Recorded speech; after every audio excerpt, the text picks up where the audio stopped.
We'll start. So the final talk of the morning session is Lorca, who's going to talk about Ising universality. Okay, thank you very much. So yeah, I'm going to be talking about joint work with Diederik and with my supervisor, Martin. And the idea is that we basically want to take results that have been proved for the Ising model and extend them to other types of models.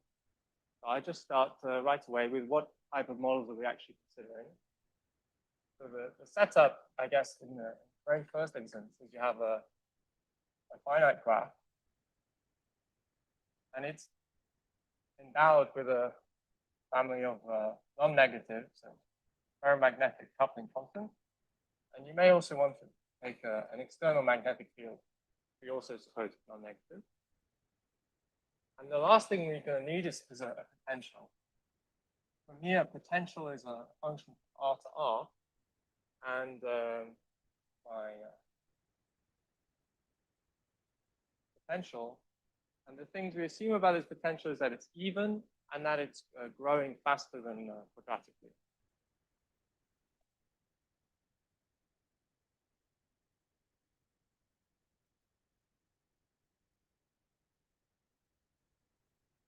Okay, and then we consider spin models. So these are one component real valued spin models. And they have a distribution which is proportional to the following. They have also an inverse temperature, beta, maybe I should say. And there is a Gaussian interaction across each edge of the graph. Then there is our external magnetic field. And finally, at each vertex, they are constrained to this potential. This is the sort of family of models that we're considering, and it's very broad. So for instance, one has the Ising model in the class. So to do this, the definition of V is not clear perhaps, but at least not hard to suppose that I could take V to be 0 on plus or minus 1 and infinity everywhere else. So this would be the Ising model.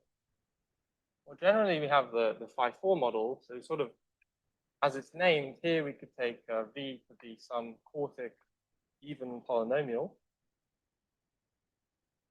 Here I must have G being positive to assume that it's growing super quadratically. And even more generally than this, we sort of want to consider these P-phi models. So here we could take any sort of even polynomial, and maybe again that it's growing fast enough. So these are the types of models that I'm going to be considering. And just to sort of set up what the main questions are for these kind of models.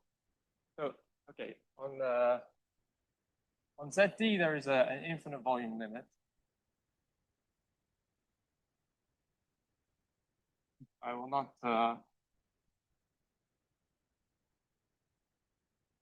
which I will not discuss the construction of. And once you have this, you want to consider this state where you take the external magnetic field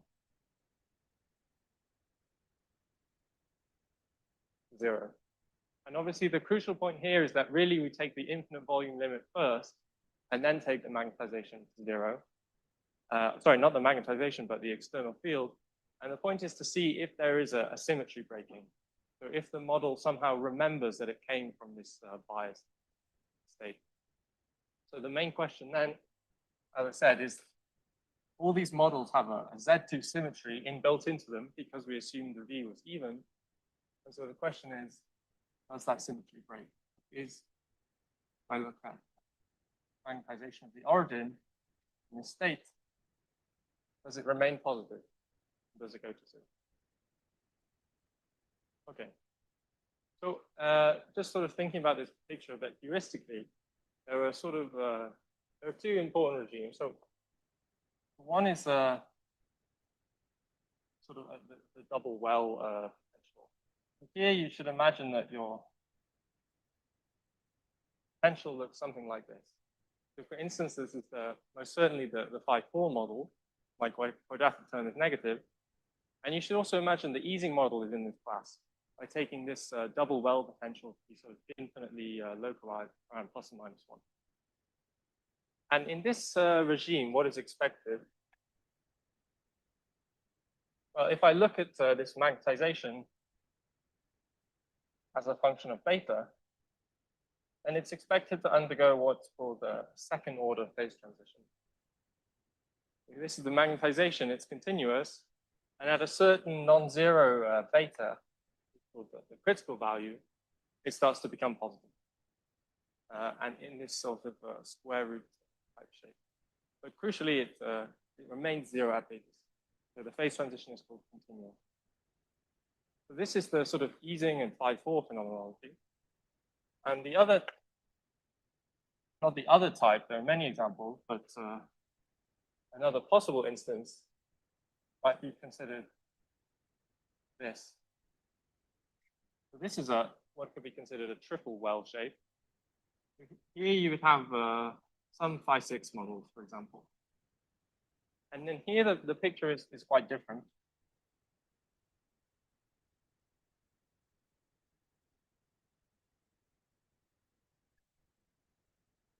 And the model is expected to go a first order phase transition or a discontinuous phase transition. And sort of heuristically, what you should think somehow is that the model here is sort of after the phase transition is concentrating in these two wells.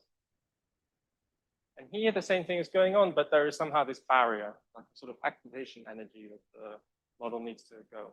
And so once it crosses, it's an abrupt change in the magnetized state. So just to say that these sort of models exhibit a really large range of phenomena, you can even imagine that I could have even higher order wells than this. And then, for instance, it's predicted that there might even be multiple phase transitions. So even after this point, there might be continuing first phase transitions. Maybe you have a first order one and followed by a second order one or something like that. But today we're really going to concentrate on this regime. And the point is that sort of expect this double well potential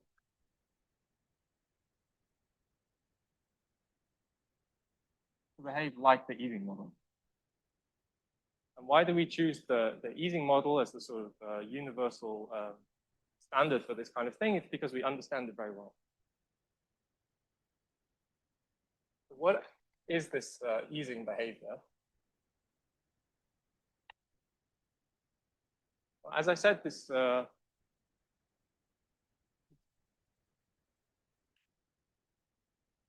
first thing is that the phase transition is continuous. So the spontaneous magnetization vanishes at the critical point. And actually, we can even say a bit more than that. So it's expected that this is scaling as follows. For beta larger than the critical point, but as it approaches the critical point.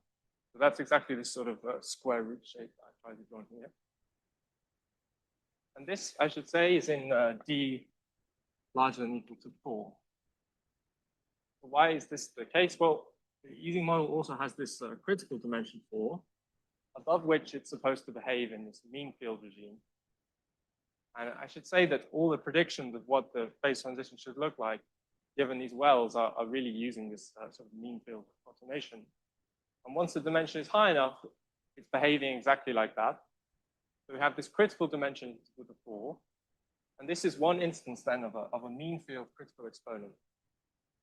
And then the other one, which is something we've seen a lot about in Gordon's talk, is that at the critical point, when D is larger than 4, we expect this Gaussian behavior to the 2-point function.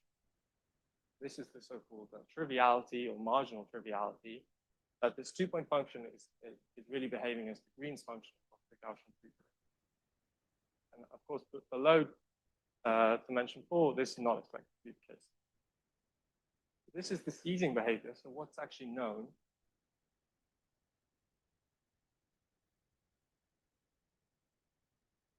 Well, let me just focus on continuity for a second. the continuity for the Ising model, there is no phase transition in dimension 1. In dimension 2, it was proved by Onzager. Skipping dimension 3 for now, it was then proved by Ising. In dimension larger than 4. And then coming back to dimension 3, it was proved by Hugo de Mille-Copin, Siderovicius, and Cachon quite recently. So this is a sort of main question answered for the Ising model, is that the phase transition is continuous in every dimension larger than 2. And I want to emphasize here that how does this proof go? In particular, this last proof here is that using something called the random current representation of the Ising model.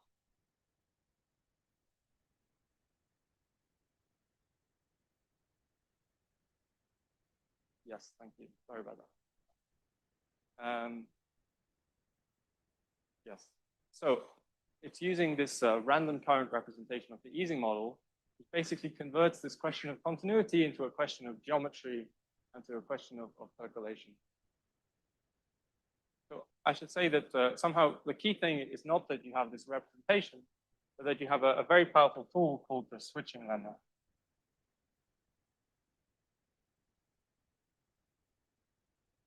This switching lemma is really underlying this most recent proof here, and actually most results about the Ising model.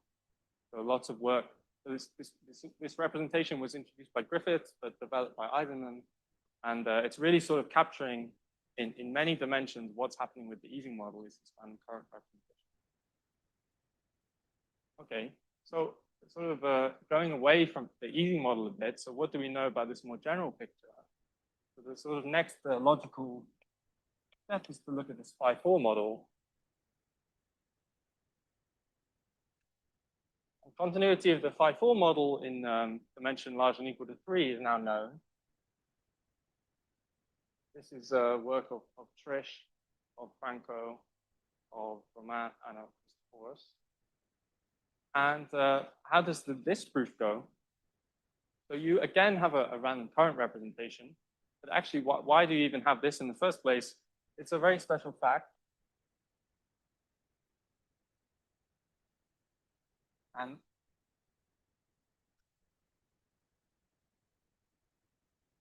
to do with something called the Griffith-Simon class of potential. So there is a class of potentials V such that they can be well approximated by an Ising model. So I can blow up each vertex of my graph into a complete graph and represent my continuum real model as a sort of average of the Ising models on this.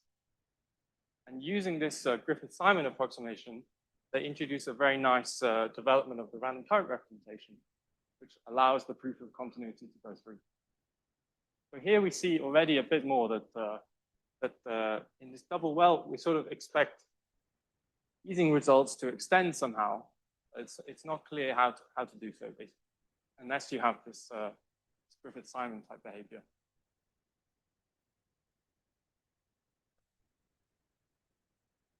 Okay. So somehow this is the problem that we want to consider, is how to act with general spin models which don't perhaps have this sort of combinatorial magic going on. And I should say definitely that we're not going to be talking about the proof of continuity. Let's start with something more basic.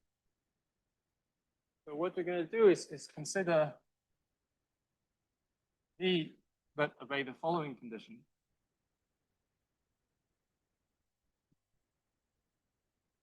Equals R. So this is a requirement that I'm going to impose on my potential. And if you think about it, this condition that the third derivative is non-negative on the positive real line. I mean, of course, it's an odd function, so I couldn't expect it on the whole of R. This condition is basically saying that this potential has this double well-like shape.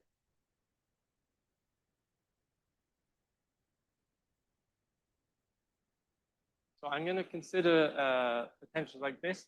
And so what are some examples? Actually, the Ising model is an example. phi-4 models that we just considered were an example. And more generally, these polynomials are examples when I have this condition that the quartic and higher terms are non-negative. So this is the refinement of the class of spin models that I'm going to be stating some results for now. So let me just properly state what's going on. So yeah, so in the setup, I can find my critical point.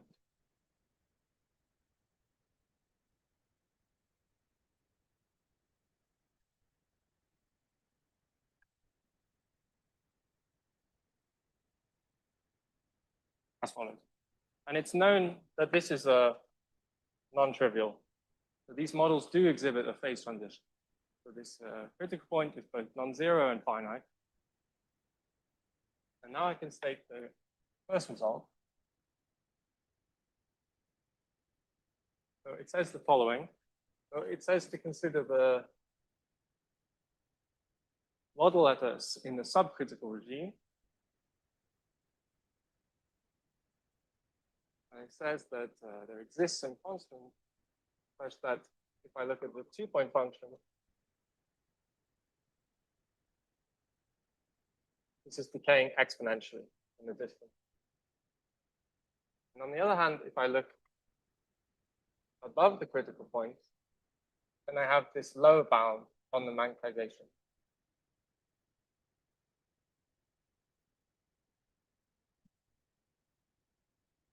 So this is the first result, and it's what's known as a subcritical sharpness.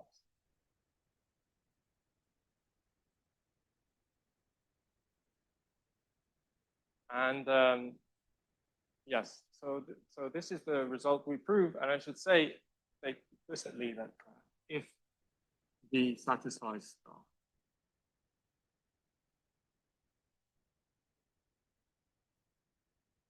There's just some remarks about this theorem. The first one is that it was first proved for the Ising model by Ising, Barsky, and Fernandez. And then their proof extends to the phi-4 model. And the reason for that is, again, this Griffith-Simon approximation. So Ising and phi-4 by Ising, Barsky, and Fernandez in the 80s. But actually, there was a new proof, I guess, about 10 years ago, by Dumino, Coupin, and Passion for Ising.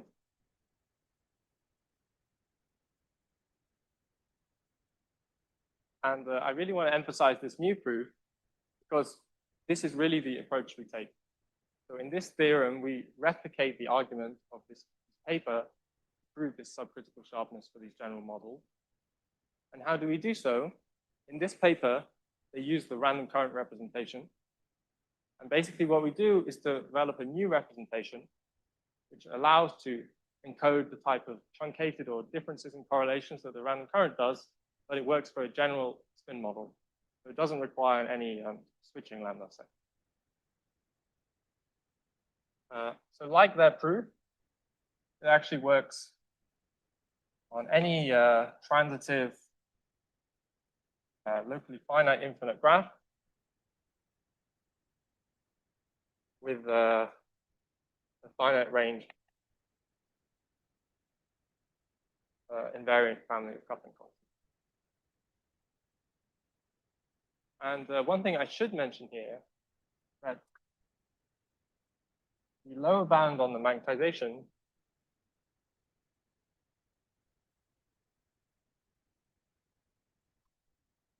is not optimal. Here we have a 1, but in this paper, they actually prove the R here, which is optimal because this is the mean field exponent. So usually what happens is your critical exponents have a mean field value, and one of these inequalities is true in every dimension, and the other one is only true when you're above the critical dimension. So they proved this lower bound very generally with the factor of half, but we only prove it with the factor of, with the exponent of 1. So it's less sharp.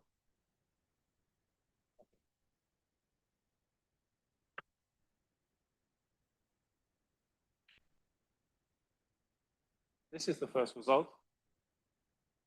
For the second result, I just need to state something. So it's exactly this phenomena of the mean field critical exponent always being satisfied in one direction, and it's the infrared bound. So if I look on ZD, D larger than 3, and here I'm really supposing that my coupling constants are nearest neighbor.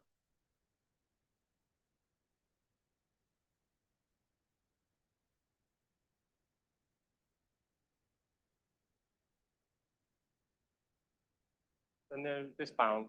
So the 2-point function is at the critical point is upper bounded by this Gaussian behavior.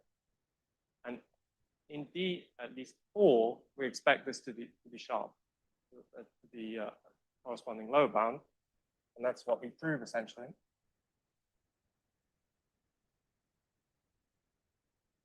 So again,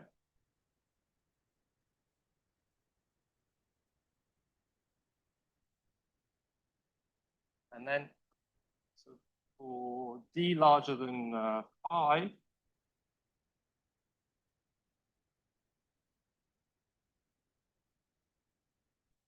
have a corresponding lower bound. So it's sharp in some sense that it's up to constant, but the same factor.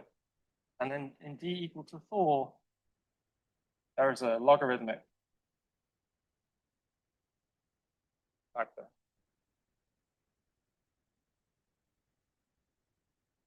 Sort of correct up to a logarithm.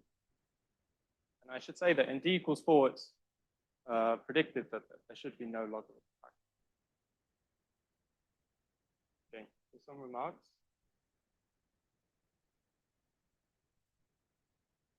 So again, this was already known for the Ising and 5-4 models. And it was proved recently in a paper of Hugo and Roman. And again, much like this, we're really replicating this argument for more general spin models. So their input was again the random current representation, and it's this new representation which allows these proofs to go through in this more general setting.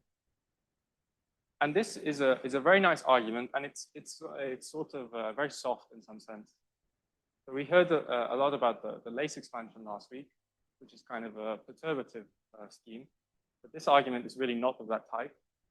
So it is known that for Ising,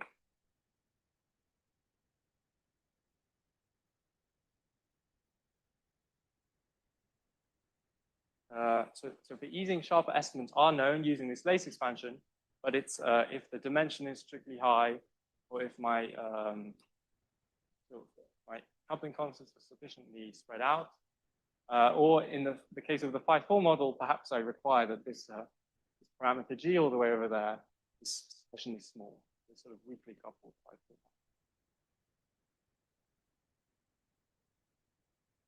5-4. Okay.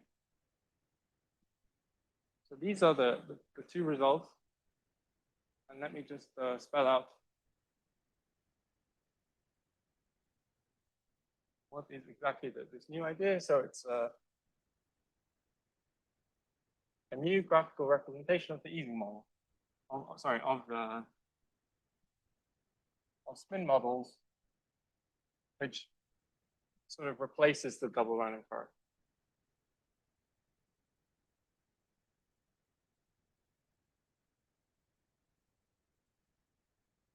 Okay, so these are the statements of the theorems now. And before I tell you what this representation is, are there any questions? No. Okay. So I will introduce this representation now. Before I do so, I will just start with something that is a representation that is well known, and that's these FK representations. To define these, I take a sample of my spin model, and I construct an edge percolation. I represent the open and closed edges of 0 and 1.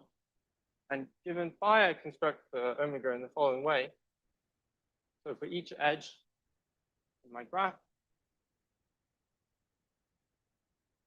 I close my edge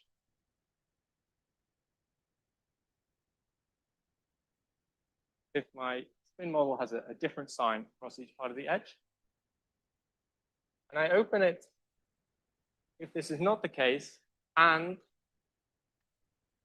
with a probability which is given by some function of the absolute value of the field. So what I want to emphasize here is that in the case of the Ising model, this is nothing more than the random cluster FK2 representation of the Ising model. And more generally, the key point is that if I take these spin models and I condition on their absolute value, and I actually do end up with an Ising model, random coupling constant, if you like. And that's the point. So this is exactly the random cluster representation of that Ising model, which I get by conditioning on the absolute value of the field. And as a consequence of that, I have some relations which are very similar to the random cluster representation. So for instance, the 2-point function between the origin and a point x, I can explicitly write this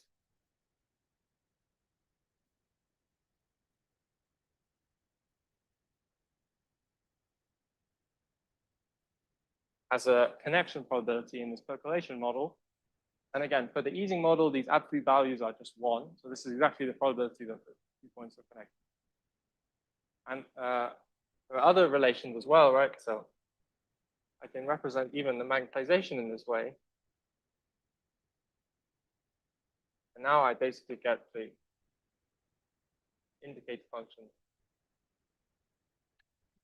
Point is in an infinite cluster. So the sort of binary version of this would be that it connects to some ghost vertex that is added to it. So these are the FK representations. And now on the other side of the board, I will talk about this new representation. For these doubled FK representations,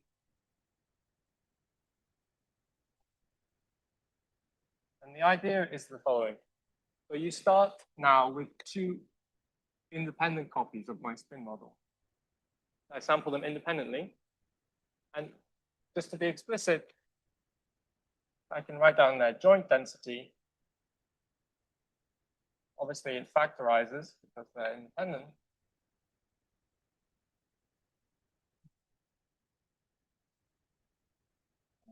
Let me ignore the case of the magnetic field for now. This is just the joint density, 2 independent copies. And the key idea now is to consider a rotation of the system. So if you'd like, it's a Geneva rotation. So these rotations are a very common trick in physical mechanics, and they're especially useful if you want to prove correlation inequality in the model. But given this rotation, let me just explicitly write down now what is the density of this 2 pair phi plus and phi minus. So they'll no longer be independent.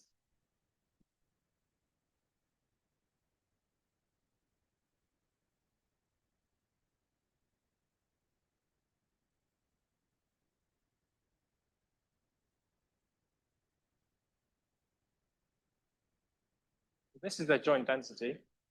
And the crucial part here is that this part has remained basically the same, and that's just because this is like an inner product. You consider this as a 2-component spin system. We just rotated the spin system. So this part remains the same, but here we now have an interaction at each side between the 2 phi plus and phi minus, coming from the fact of this potential V. I won't write down an explicit formula for what I is in terms of V, but we can see that you just plug the inverse of its equations into this formula. And the key point now is that looking at this density, if I condition on the absolute values of these 2 fields, then their signs are still Ising modeled.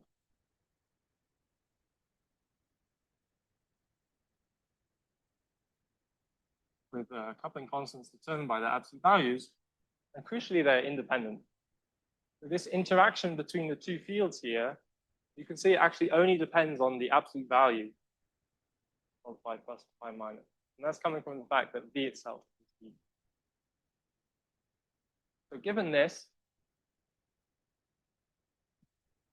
it should be clear, still conditionally, I can sample two FK representations. I'm going to call only the plus, only the minus. Well, okay, let me just explicitly write down what this is. As before,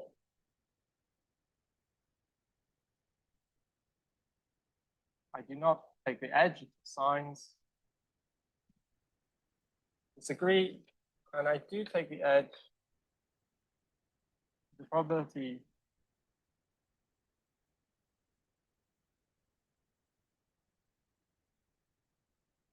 now given by this, and I stress that here, for each edge, I take this probability, I mean, I make this choice independently, and also independently between omega plus and omega minus.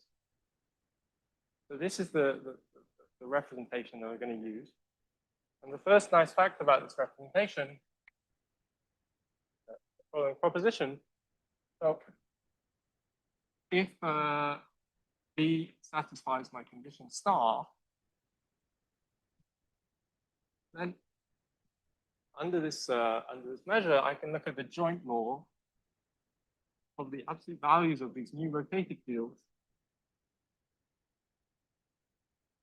in two percolation copies. And now I do something maybe a bit strange, but minus sign here. And this quadruple then satisfies the FKG inequality. So what do I mean by this minus sign here? So this is a real number, so you can interpret it literally if you like. But basically what it's saying is that this pair has FKG together. These two have FKG together. But the two are negatively correlated with each other. So for instance, you should think in the case of the Ising model, if I take phi and phi prime to be two independent Ising models, when I look at this rotation, only one of these things will be non-zero. It's always the case that one of them will be 0. And so their absolute values will either have a 0, 1 or a 1, 0. So there you can see very clearly that these absolute values are negatively correlated.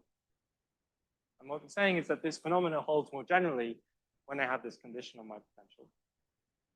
So this is a very useful fact. More useful is this representation of the correlation function. So let me start with the simplest case. So before we had the 2-point function. How do I do this? Well, actually, I can just write everything in terms of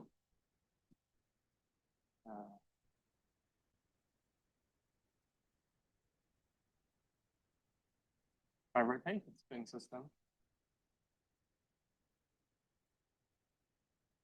And so again, I have a representation of the 2-point function, which is extremely similar to the one we have over there for FK.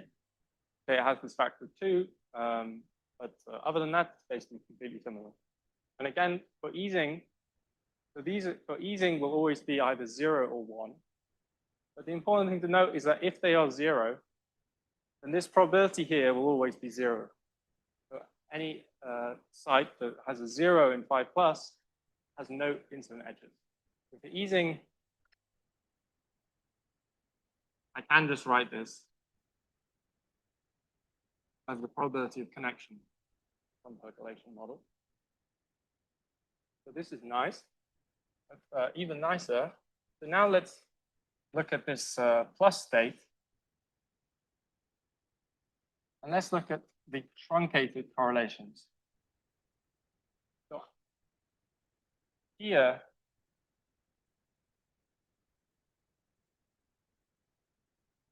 one way to express this is to take phi and phi prime to be independent copies under this plus state. And then I can write this product instead as a phi 0 times phi prime x. And again, writing this in terms of my rotated copy, I have this simple expression.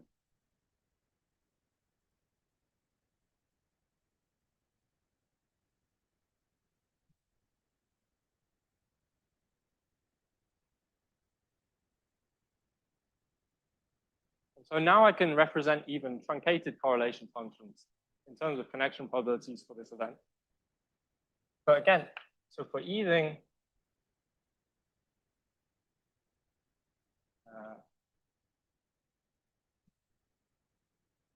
I have this very simple expression. And I want to emphasize that if you have the random current representation, you can express truncated correlations within it. But actually, this measure will have sources for the random current, 0 and x. So even here, the measure itself doesn't depend on the point itself, it's simply just the connection probability itself. So this is very nice. And for the last one, I won't spell out all the details. For instance, one can compare even two types of boundary conditions. And if you look at what this gives you,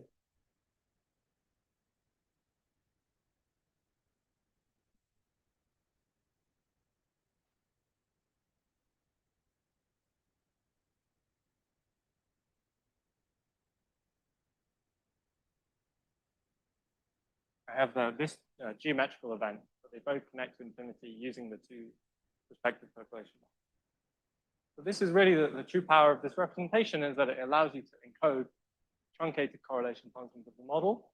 And not only that, it has this FKG property.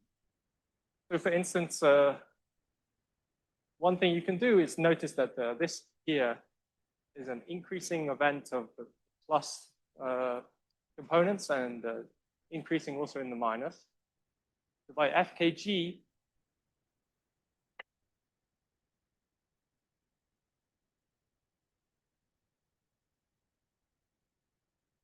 I will get this, two magnetizations, which is a well-known correlation inequality. So this representation is also very useful just if you want to prove correlation inequality. So I can talk a bit about how we prove theorem 1. Theorem 1 is the subcritical sharpness. It's a bit easier than the other theorem.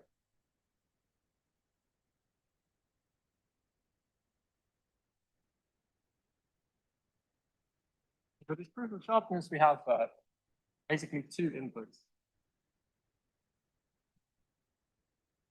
And the first is something called the Simon-Leib inequality. So this structure will look very familiar if you've seen the original proof of Gunaratnam. And so what does this Simon-Leib inequality says? Well, I can define a function phi beta of s. So here I take S to be a finite set, a 0 thing in the origin. And then I can define in the following way. So I sum over pairs of points, one of which belongs to S, one of which doesn't, and they're neighboring on my graph.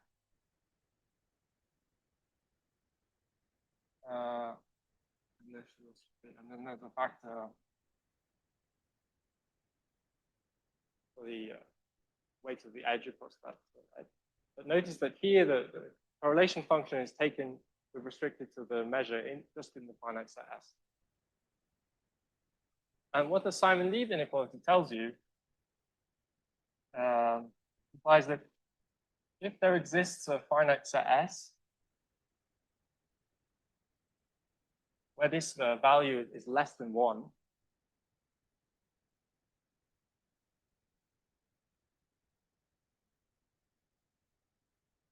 then you actually have exponential decay to your correlation function. So this is a very useful tool. It's the first input in this proof. And I want to say already that you should really not take this Simon-Leib inequality for granted. It will not be true for all general spin models, because a consequence of this inequality is that the regime of exponential decay has to be open, basically. And when you have a first order phase transition, it's predicted that or in the free measure at the critical point, there will still be exponential decay. So there, the regime of exponential decay would be a closed interval. So this is really telling you something non-trivial about the model already.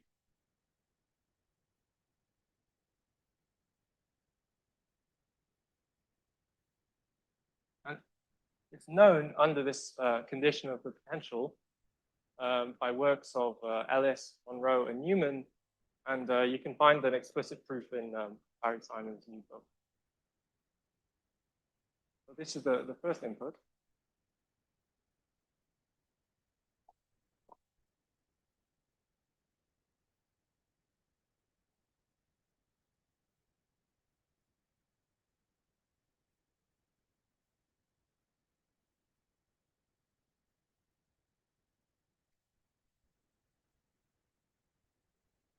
And the second is a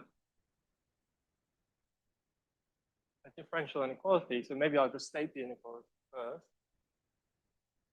It's the following.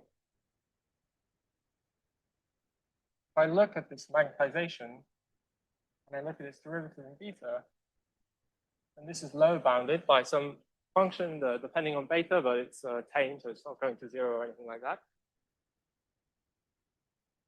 The infimum of all s of this phi beta s function that I just introduced. And then the following quantity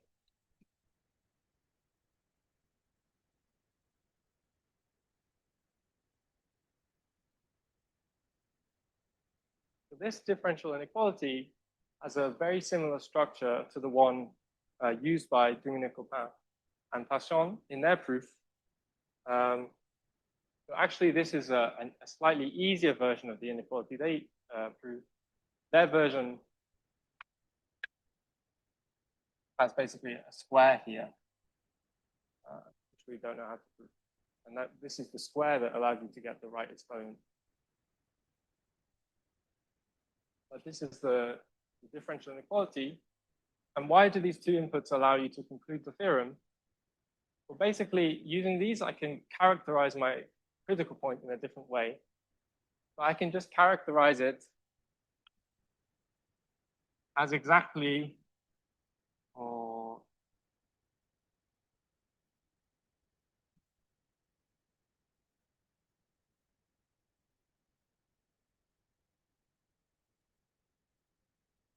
as exactly the beta at which phi beta s becomes larger than equal to 1 for all set s. But if you like, it's somehow a sort of finitary characterization of the phase transition point. And then this tells me that below beta c, I have exponential decay. And whereas if this was larger than equal to 1, then plugging that bound into this differential inequality, I can integrate to get that my magnetization is going to become strictly positive, at least from then onwards. So the two critical points must coincide, and it proves the result. So I will now prove this inequality using the representation. This differential inequality is really the heart of the proof. And to start with, so I'm going to run this argument like in infinite volume with plus, but really you should do it in finite volume and with a Gauss effect.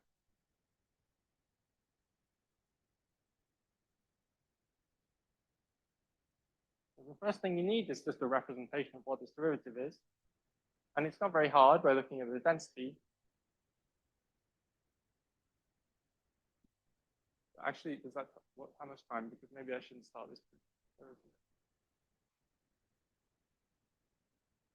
Okay. All right. So I can represent this in the following way.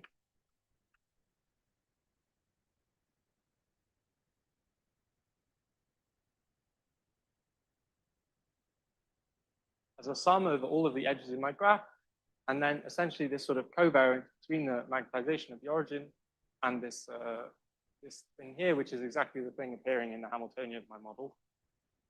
And just to make things slightly simpler, I'm going to symmetrize this, putting a half here. Instead of summing over edges, I sum over pairs of points which are neighboring. So this is exactly the same. And then the point is that using this rotation, I can express this as follows.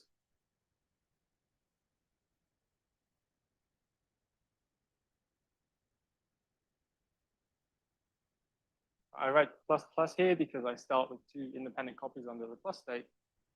Using this rotation, I express it like this. And then using my FK representation, in the end,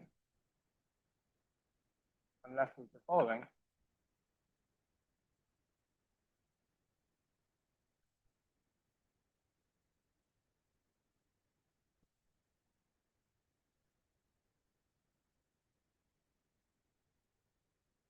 And then another term, perhaps.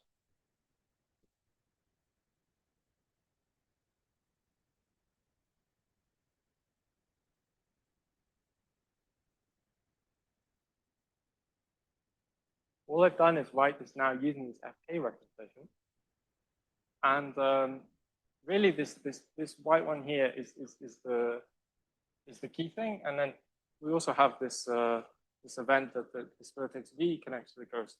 So you should sort of think the picture is that I have the origin, I have my edge UV. And what's going on is that this is connecting by omega minus, and this is connecting off my ghost, my okay.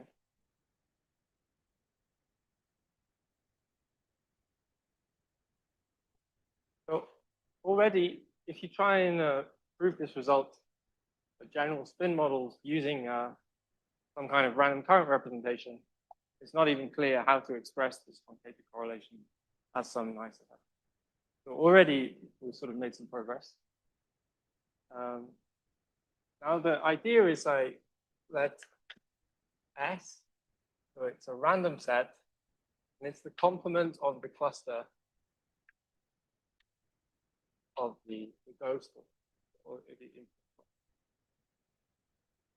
So if I do this, I also want to then condition on F and on the value of the absolute value of phi plus outside this set S, so exactly on this cluster. For doing so, I have exactly this thing. So this is measurable with respect to what I've conditioned on. And that's me just rewriting what's in blue here. So this event is exactly the event that V doesn't belong to S.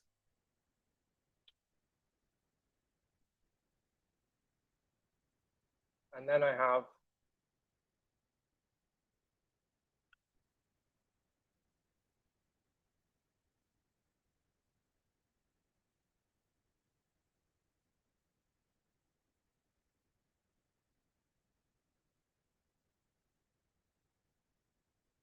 the rest, what's left, but under this conditioning. And now this is sort of the key part of the proof. So the first thing is I'm going to lower bound this by requiring that this connection event actually happens within S. And once I've done this, I just look at this thing here. And as an application of this FKG property over there, this is actually lower bounded by the 2-point function restricted to S. So why is this so? Once I've explored this cluster in omega plus, I know that the edges incident to that cluster are closed in omega plus. So this is negative information for omega plus, which means it's positive information actually for omega minus. So I can sort of get rid of this information, and I'm exactly left with this 2-point function here. And this is basically the end of the proof, actually, because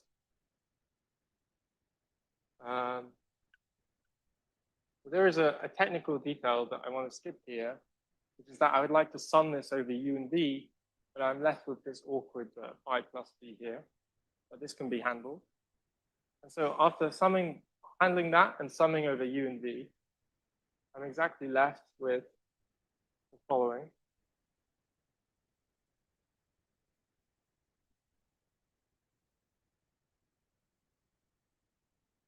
Oh, sorry, 0. does belong to S. So the reason is that, yeah, I can just put this indicator in for free, essentially. So this is my random set S now, which I constructed using using this percolation model. And of course, this is lower bounded by the infimum over all sets S. And then if I look at this probability of the origin is in this set S, this is exactly the probability that it's not connected to my ghost using omega plus. And as one final application of the FKG inequality,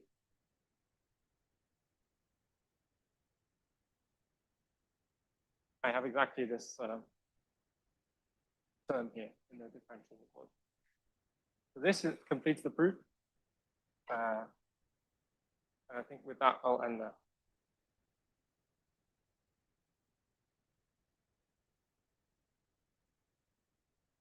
Are there any other questions? Any questions? Online? Thanks a lot. Very nice talk. So some of these expansions are quite general, but some of these correlation inequalities I haven't seen before in this form. So, for example, this the FK coupling for the minus, the omega minus. This is very reminiscent of cluster swapping.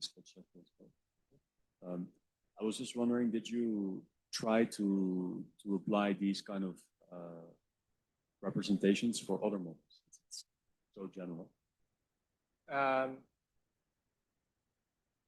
Yes, we tried. So, I mean, the setup here is very general. So, like in principle, the XY model, or any of the spin models here, I mean, it sort of started with the Ising model, and actually you can generalize that representation to the Ashton-Haller model. So yes, it's like it seems to be a large class of representations, but I guess the point is always how do you prove something with it? Very nice talk. So now that, you know, for this, you have this nice percolation presentation for this truncated two-point function. Do you think, like, you know, maybe you can, this can be useful to drive also proofs for the exponentiality of truncated two-point correlation function in this hypothetical? Yeah, I hope it is. Maybe we'll start thinking about it. I don't know. I hope so.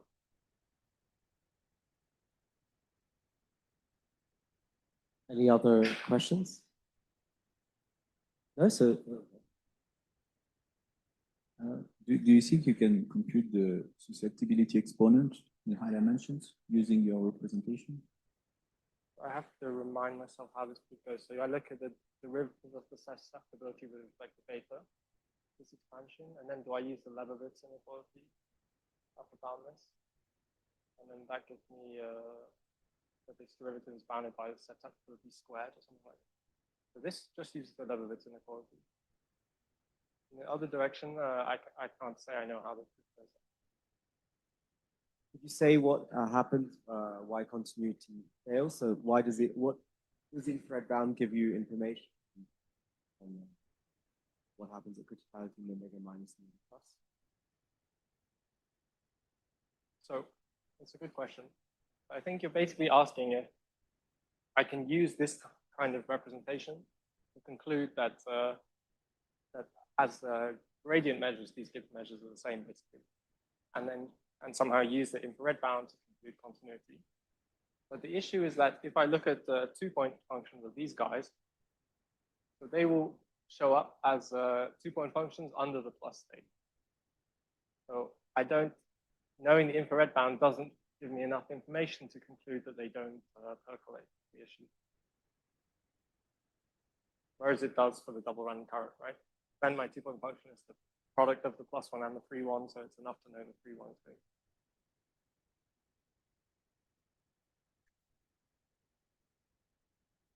Yeah, so let's thank Lorca again for a very